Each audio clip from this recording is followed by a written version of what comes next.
The day the Valorans arrived changed everything. Their massive ship appeared suddenly in Earth's orbit, its sleek silver hull gleaming in the sunlight. World leaders scrambled to respond, but the aliens had already broadcast a message of peace in perfect English. Commander Jack Miller stood on the landing pad, his blue uniform crisp and neat. Beside him, Ambassador Lisa Moore adjusted her glasses nervously. They had been chosen to welcome humanity's first alien visitors. "Do you think they're really peaceful?" Lisa whispered. Jack shrugged. "I guess we'll find out soon enough." The Valoran shuttle descended with barely a sound. It was beautiful, curved like a seashell, and shimmering with colors that seemed to shift as Jack watched. When the door opened, 3 tall figures stepped out. The Valorans looked almost human, except for their pale blue skin and large, almond-shaped eyes that reflected light like mirrors. They moved with grace despite Earth's stronger gravity. The tallest Valoran stepped forward. "I am High Commander Zethnar of the Valoran Collective. We come with open hands and open hearts." His voice was deep and musical. Over the next few weeks, the Valorans shared stories of a vast galaxy filled with wonders and dangers. They spoke of their 40,000-year history and showed humans technology beyond their dreams. But they also brought warnings. "The Krell Empire expands at the edge of known space," Zethnar told Jack during a private meeting. "They do not negotiate. They do not show mercy." Jack leaned forward. "How bad are they?" "They have destroyed 12 civilizations in the past century alone. We have managed to avoid conflict so far, but their ships move closer to our borders each year." Earth's leaders listened carefully to these warnings. Within months, a mutual defense alliance was signed. Earth would gain access to Valoran technology, and in return, human determination and military thinking would help protect Valoran worlds. 1 year after first contact, Jack received new orders. He would serve as Earth's military attaché on Valor Prime, the Valoran homeworld. His family threw him a going-away party the night before his departure. "You're making history, son," his father said, clapping him on the shoulder. Jack's shuttle ride to the Valoran ship waiting in orbit took less than an hour. When he stepped aboard, Zethnar himself was waiting. "Commander Miller, welcome. Your quarters have been adjusted for human comfort." The journey to Valor Prime took 3 weeks, even with the Valorans' advanced drive system. Jack spent the time learning about Valoran culture and teaching Zethnar about Earth. "Your species fascinates me," Zethnar admitted one night as they shared a meal. "You are so young compared to us, yet you have achieved so much. Your art, your music, and your capacity for both compassion and warfare." Jack smiled. "We contain multitudes." Valor Prime was more beautiful than any human could have imagined. 3 moons orbited the planet, and its cities seemed to grow from the landscape rather than being built upon it. Towers of crystal and living wood stretched toward the pink sky. Jack's first message home was simple. "It's like a dream here." For 4 years, the Alliance flourished. Humans and Valorans worked side by side. Cultural exchanges brought Valoran music to Earth and human literature to Valor Prime. Scientific breakthroughs happened monthly as the 2 species combined their knowledge. Jack and Zethnar became close friends. They trained their soldiers together, shared meals with each other's families, and talked late into the night about their hopes for the future. With Earth and Valor Prime united, Zethnar said once, "Even the Krell would not dare attack us." Neither of them knew how wrong he was. On a quiet evening in 2152, as Jack watched the 3 moons rise from his balcony, a distant flash lit up the horizon. Then another, and another. His communication device buzzed urgently. It was Zethnar, his voice tight with fear. "Jack, they're here. The Krell have come." 5 years after humans first met the Valorans, strange things began to happen. Messages between Earth and Valoran outposts arrived late or not at all. Supply ships reported odd sensor readings. The peaceful relationship built over years suddenly felt fragile. Captain Susan Clark stood on the bridge of the Earth warship U.S. Vengeance, staring at the empty space where a Valoran science vessel should have been. "Run the scan again," she told her crew. "They must be here somewhere." Lieutenant Sam Fuller shook his head. "Nothing, Captain. According to their flight plan, they should have arrived 3 days ago." This was the third missing Valoran ship this month. Susan felt a cold knot form in her stomach. "Set course for the nearest Valoran outpost," she ordered. "Maximum speed." Back on Earth, Intelligence Officer Alan Price walked quickly through the underground halls of the United Defense Council. In his hand was a data pad containing information that had kept him awake for 2 nights straight. The guard at the door nodded as Alan entered the war room. Admiral Peter Wright and 5 other military leaders looked up from the holographic display showing a map of known space. "This better be important," Price, Wright said. Alan placed his data pad on the table. "Sir, we've broken a series of encrypted Krell communications." The room went silent. "What do they say?" Wright asked. "They're moving ships, sir. Lots of ships. All heading toward Valoran space. They're calling it Operation Silence." Wright's face darkened. "When?" "The messages are dated 3 weeks ago. On the outer edge of Valoran territory, a small outpost sent out an emergency signal. Communications Officer Greg Daniels was the first to hear it. Krell ships, at least 20. They're not responding to." The message cut off in static. Within hours, similar reports came in from 6 other Valoran colonies. Each message was shorter than the last. Each ended in silence. On Valor Prime, Commander Jack Miller ran through crowded streets toward the Valoran High Command building. The pink sky was filled with ships, civilian vessels trying to escape and military craft preparing for defense. Jack found Zethanar in the command center, surrounded by Valoran officers speaking rapidly in their native language. "What's happening?" Jack demanded. Zethanar looked older than Jack had ever seen him. "The outer colonies are under attack. The Krell have finally come. We need to contact Earth. We need reinforcements." "We are trying," Zethanar said, "but something is blocking our long-range communications." The floor shook as something exploded nearby. "You should evacuate," Zethanar told Jack. "Your shuttle can still make it out." Jack shook his head.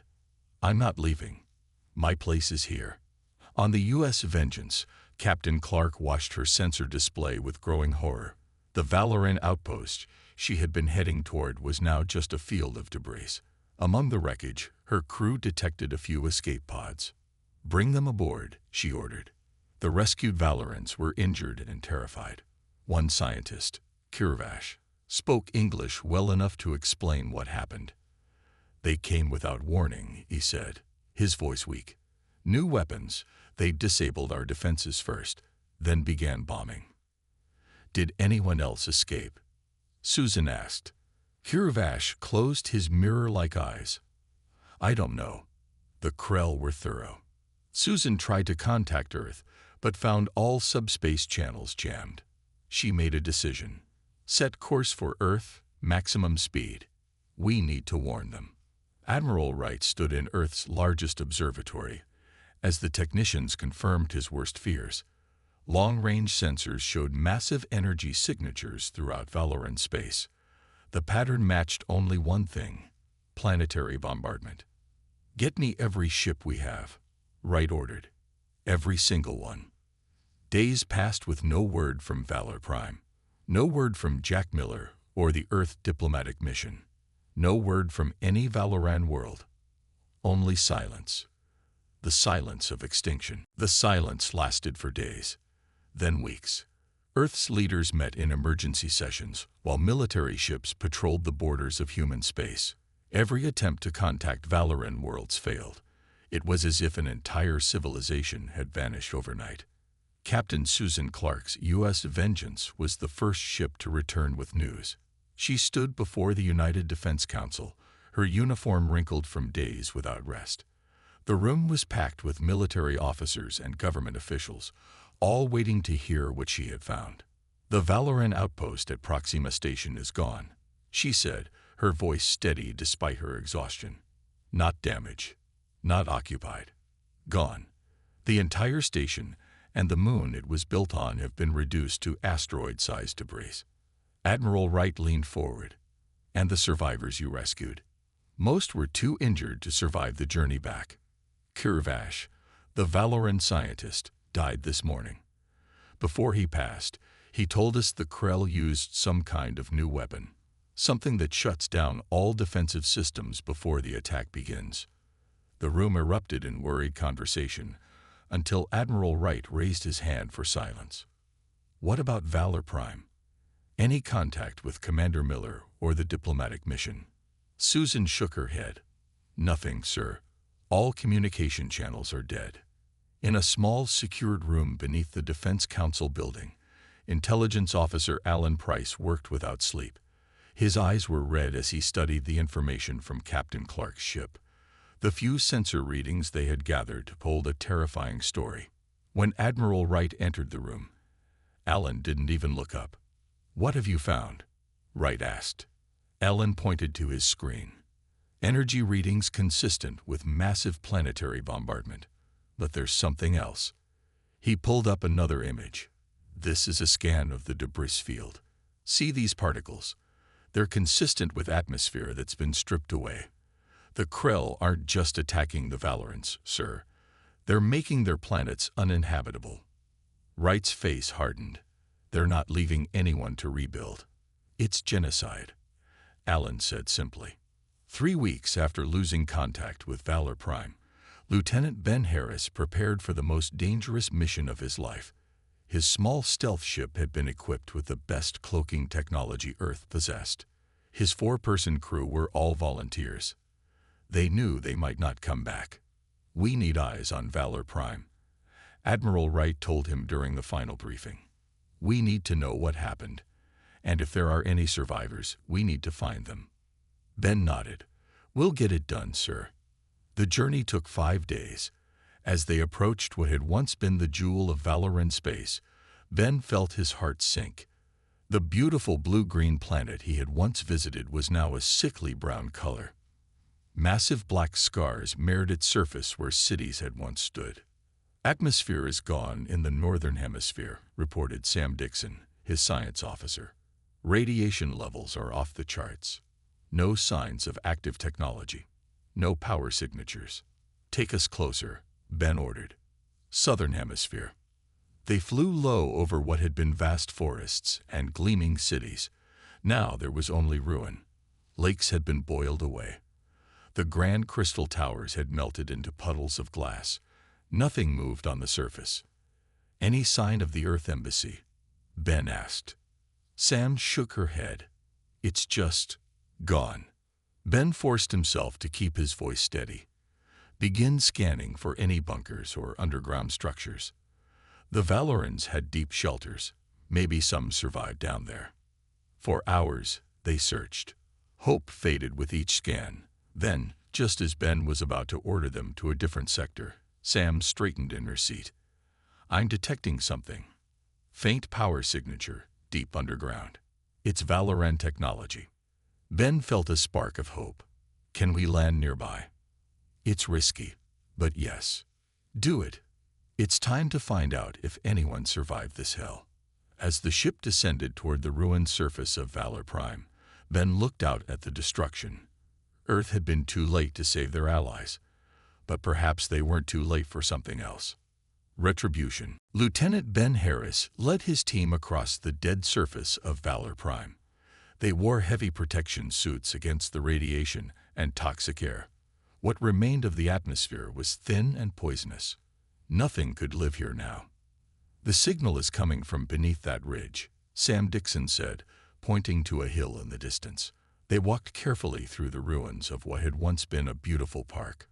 Melted statues stood like ghosts among burned trees. The ground was covered in a layer of fine ash that swirled around their boots.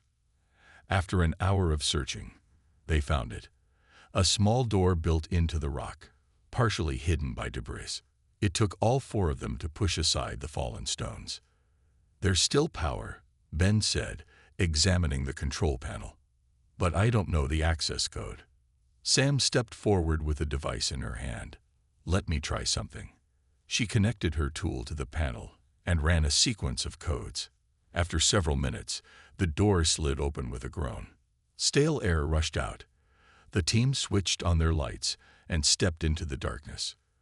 The bunker was huge, extending deep into the planet. They passed empty rooms and collapsed sections until they reached a sealed door at the end of a long corridor.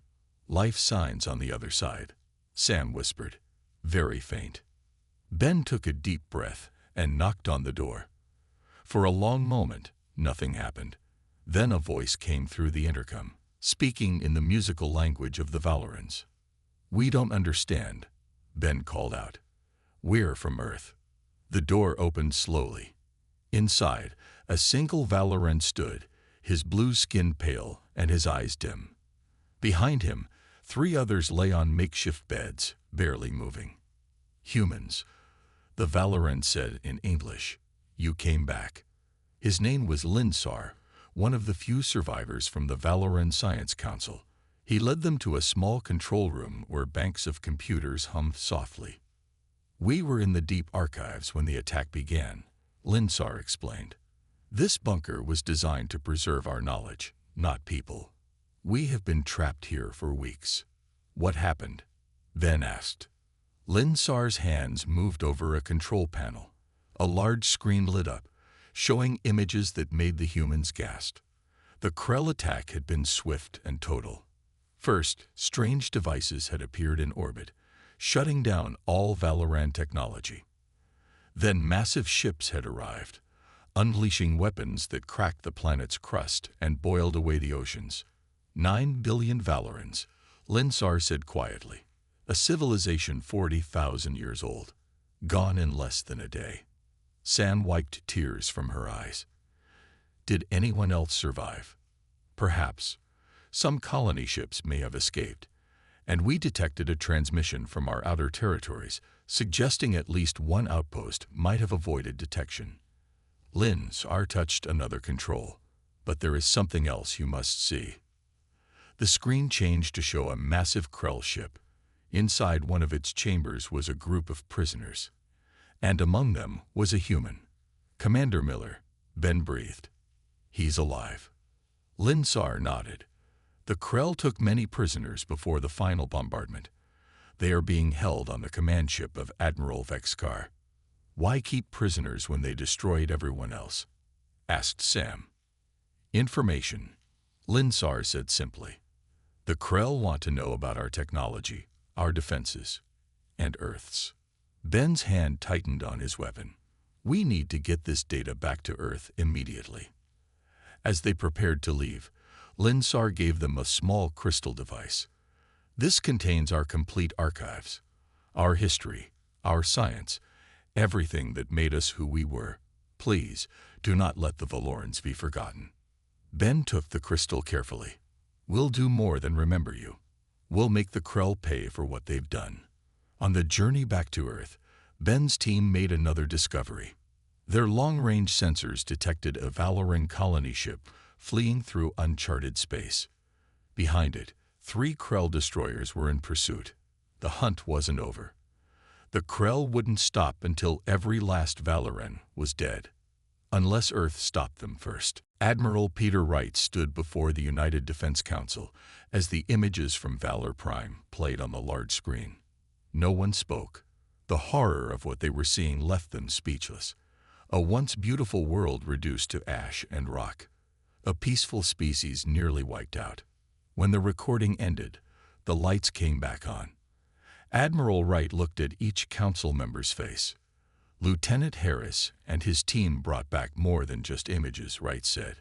"They rescued 4 Valoran survivors and recovered their knowledge archives." He held up the crystal device Linsar had given to Ben Harris. "This contains 40,000 years of Valoran history, science, and culture. Everything the Krell try to erase." Council Chairwoman Ellen Foster finally broke the silence. "How many Valorans survived the attack?" "According to our best estimates, Less than 50,000 out of a population of 9 billion, Wright replied. Most of those are on a colony ship currently fleeing through uncharted space with Krell destroyers in pursuit. And what about our people? Commander Miller. Wright nodded to Ben Harris, who stepped forward. Commander Miller is alive, Ben said. He's being held prisoner on a Krell command ship, along with other captured Valorans. We believe the Krell are interrogating them about their technology and defenses. And Earth's defenses, added Wright.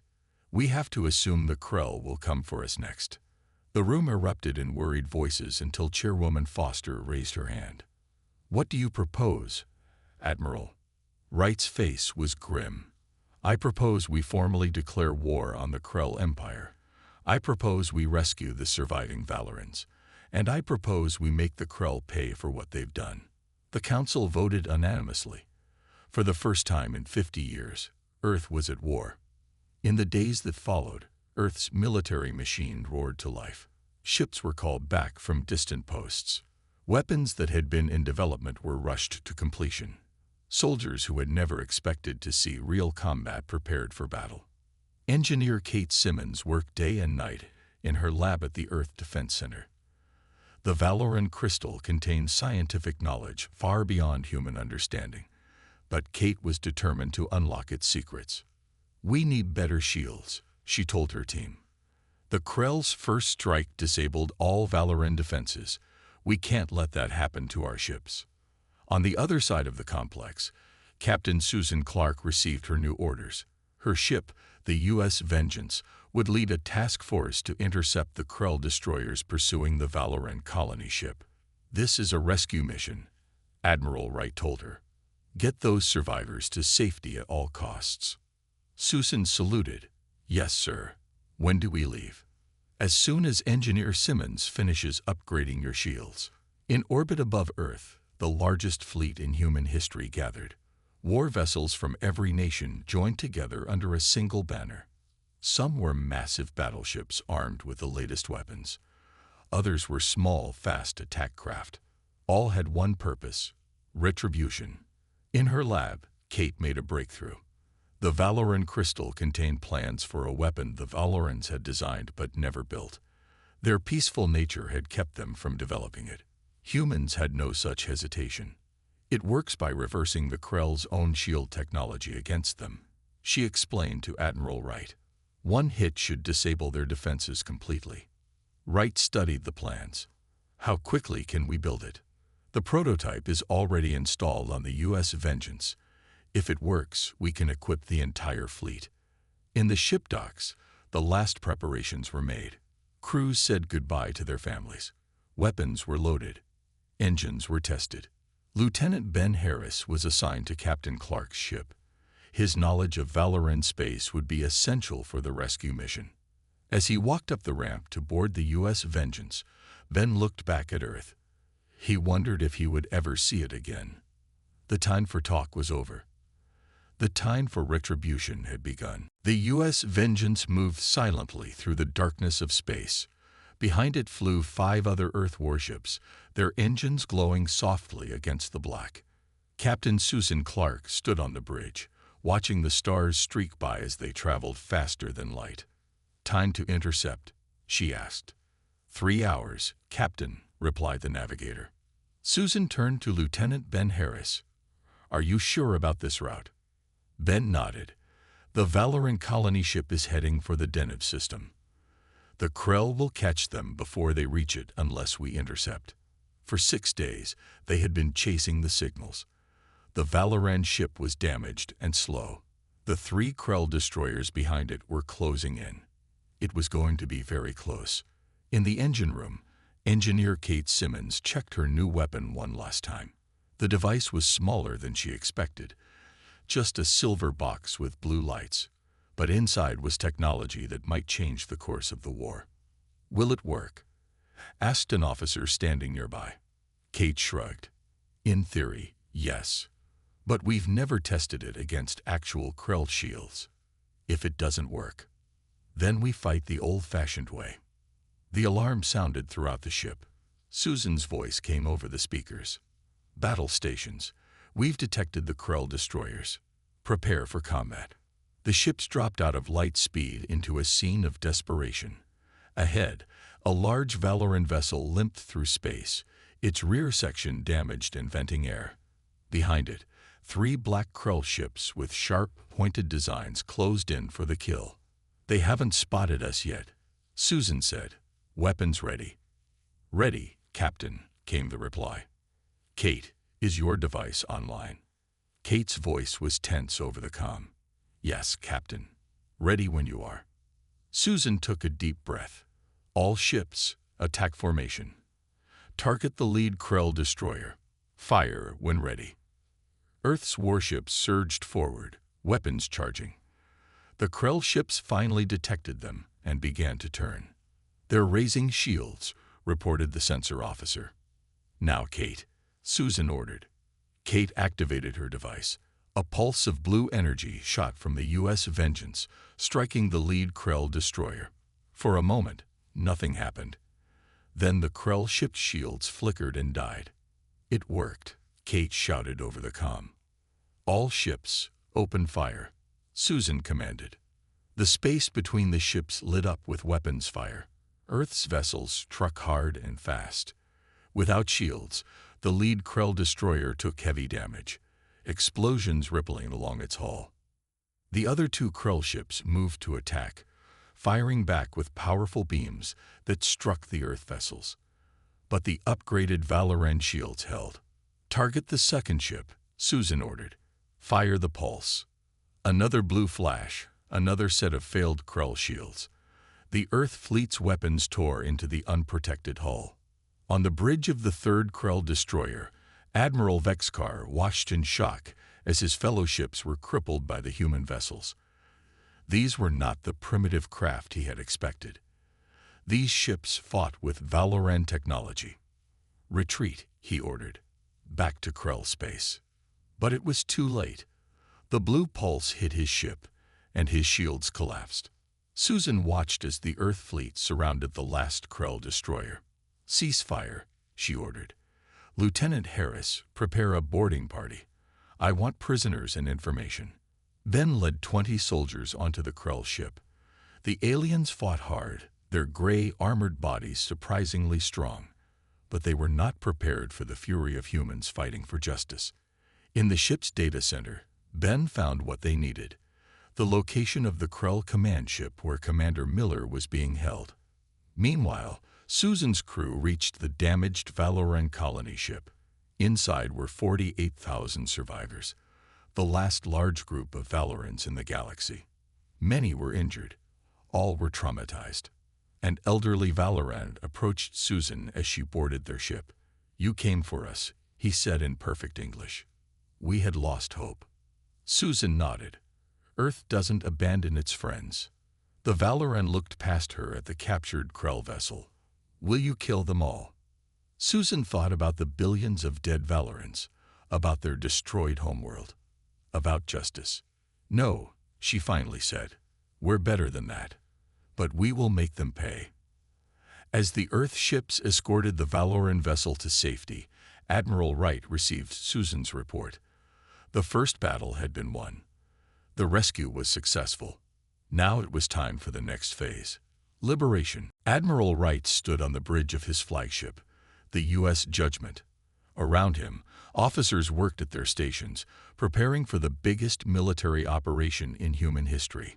Through the main window, he could see hundreds of Earth warships gathered in formation. Status report, Wright ordered. All ships report ready, Admiral, said his second-in-command. Shield disruptors have been installed on every vessel. The Valoran survivors are safely hidden in the Proxima system. Wright nodded.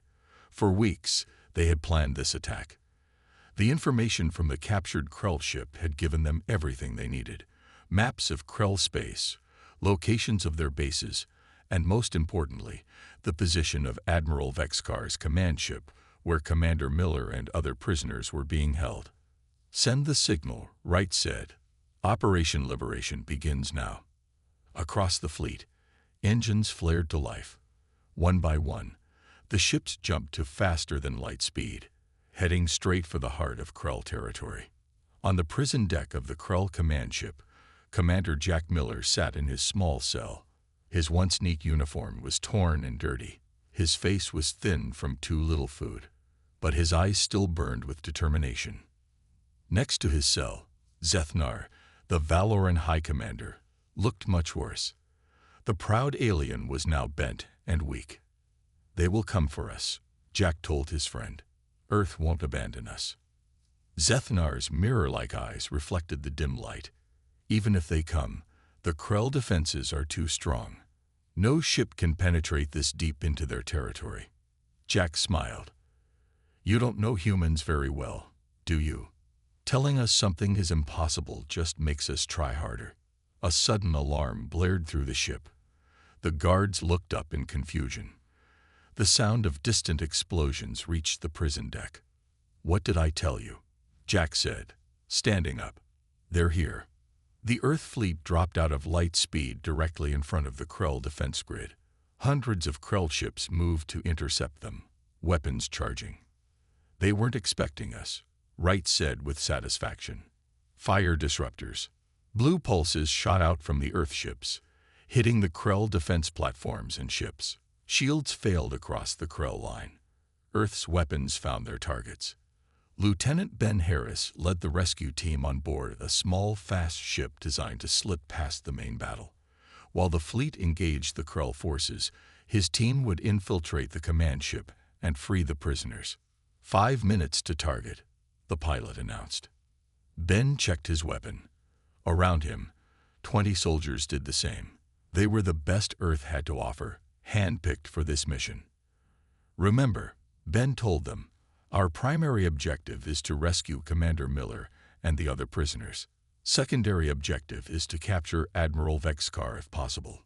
The small ship dodged debris and weapons fire, approaching the massive Krell command ship. A well-placed disruptor pulse took down a section of shields, creating an opening. "Now," the pilot shouted, aiming for the gap. They crashed through, alarms blaring as their ship scraped against the Krell vessel's hull. The docking clamps engaged, cutting through the outer skin of the command ship.